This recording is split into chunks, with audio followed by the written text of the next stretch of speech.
beaucoup de petites vidéos. Je fais mon cinéma pour parler cinéma, puisque je suis allée voir en salle aujourd'hui le film de Sean Wang, Didi. Alors je débriefe très vite fait l'histoire. Didi, c'est le petit nom qui est donné à Chris, qui vit aux États-Unis avec sa maman, d'origine chinoise, Taïwan. Et donc, Didi, il a 13 ans, c'est un ado, et donc il vit avec sa mère, sa grand-mère et sa sœur. Et il est scolarisé, bien sûr, et avec les copains, c'est pas toujours ça.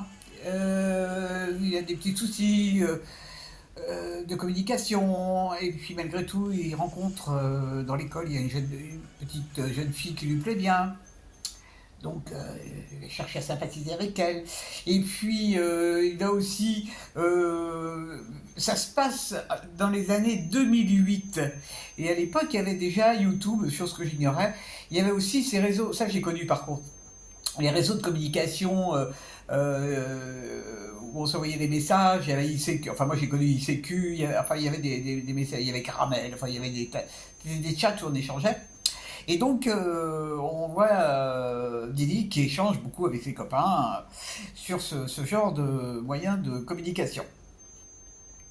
Et il fait aussi des vidéos parce qu'il aime bien ça. Et puis un jour, il va sympathiser avec un groupe de skateurs. Et il va leur raconter des conneries en disant qu'il fait des vidéos de skate. Il cherche à se faire des nouveaux copains, quoi. Il cherche à se faire des nouveaux copains. Alors avec sa sœur, c'est pas toujours ça.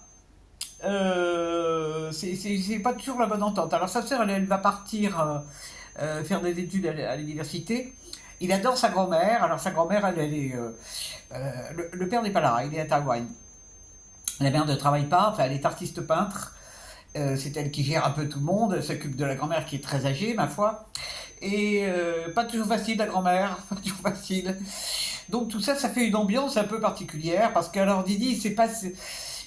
alors à ses copains, il dit qu'il est moitié asiatique. C'est dur pour lui. C'est dur pour lui à la maison, c'est dur pour lui à l'extérieur. Il a vraiment du mal. Il a vraiment du mal. Mais bon, on va le voir aussi d'y avoir des discussions très dures avec sa mère. C'est pas du tout évident leur rapport. Et donc on assiste à, je vous raconte pas la fin, et on assiste donc à la vie de ce jeune homme qui se cherche. Qu'est-ce que j'ai pensé de ce film? Alors c'est un petit film où il se passe pas des trucs fabuleux, mais c'est un film très intéressant.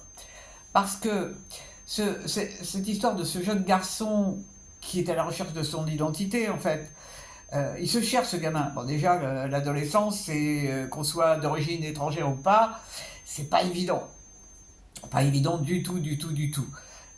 Vous avez certainement des souvenirs de votre crise d'adolescence ou de la crise d'adolescence de vos enfants. Donc tout ça est extrêmement bien filmé. Il y a des dialogues intéressants, très intéressants. Et puis c'est très bien joué aussi. Le jeune acteur est très très bien. La mère a aussi un rôle terrible parce que on sent elle a une charge mentale terrible. On parle de charge mentale actuellement. Il faut qu'elle se fasse la belle-mère qui est pas toujours joyeuse. Le père n'est pas là. Le père n'est pas là. Donc c'est pas. Elle est vraiment seule pour tout gérer. Et c'est difficile. C'est vraiment difficile. Donc j'ai vraiment apprécié ce film. Euh, il y a des choses drôles, il y a des choses. On sent qu'il y a quand même une violence par moment dans chaque personnage. Mais on comprend très très bien. Parce que on arrive à se mettre, pas à leur place, ça veut rien dire, mais on comprend ce qu'ils éprouvent et comment ils vivent leur truc. Et c'est pas du tout évident. C'est pas du tout évident, du tout, du tout. Ça, c'est un film auquel je sais que je vais y réfléchir encore. Parce que, parce que je suis mère de famille, même si mon fils maintenant est un vieux machin de 43 ans. Mais je vais, oh là là, je vais repenser à ce film. Je vous le conseille vivement parce que ça sort de l'ordinaire et vraiment pour un film où il n'y a pas d'effets spéciaux, où il se passe pas des révolutions, où on parle pas de... Bon, je veux pas revenir sur le film d'hier. C'est un film simple, mais très très très très riche, et ça fait plaisir. Voilà, alors avant le ciné, je m'étais fait un café philo à la Bastille, bon, qui était intéressant, le thème était intéressant. C'était, je sais plus, bon, enfin peu importe. Et alors ce que je trouve marrant dans ces cafés philo, bon, il y a toujours les mêmes, hein.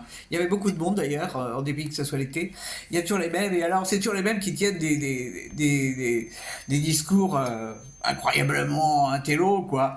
Alors, bon, moi ça m'intéresse toujours, hein, j'aime bien les cafés philo. La seule chose que je trouve dommage, c'est que ça manque de spontanéité.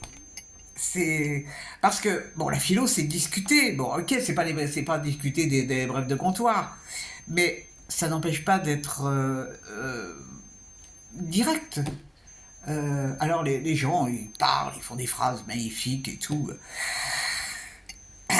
Des fois on a envie de leur dire mais sois simple, dis les choses que tu ressens aussi.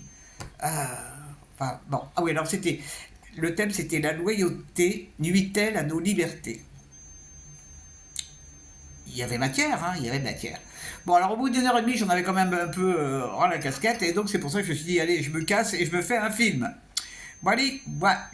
Bon, eh ben j'espère que vous avez vu des bons films. En tous les cas, je vous recommande vraiment Didi, parce que c'est très très chouette. Très très très très chouette. Je vous dis salut, salut, à la prochaine pour parler cinéma ou loyauté.